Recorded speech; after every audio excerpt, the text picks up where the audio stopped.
contributi di solidarietà è quello che le aziende operanti nel settore dell'energia sono obbligate a versare secondo stabiliti parametri e che per ragioni speculative hanno avuto nel nostro paese, con un aumento del profitto nell'ordine dei 20 miliardi di euro. Il fine è aiutare famiglie e imprese contro l'esorbitante aumento del costo dell'energia. È l'emendamento a prima firma del senatore veneziano Andrea Ferrazzi del Partito Democratico e inserito nel decreto energia pubblicato la notte scorsa. È del tutto evidente che questo aumento dei costi dell'energia e dei carburanti in primis è totalmente ingiustificato. Sono in corso delle speculazioni a livello nazionale e internazionale contro le quali noi dobbiamo batterci.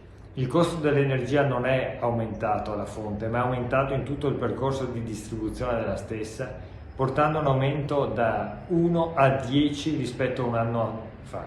È chiaro che dobbiamo intervenire. Tale contributo ridistribuisce 4 miliardi a famiglie e imprese, ad iniziare dalla riduzione del costo del carburante.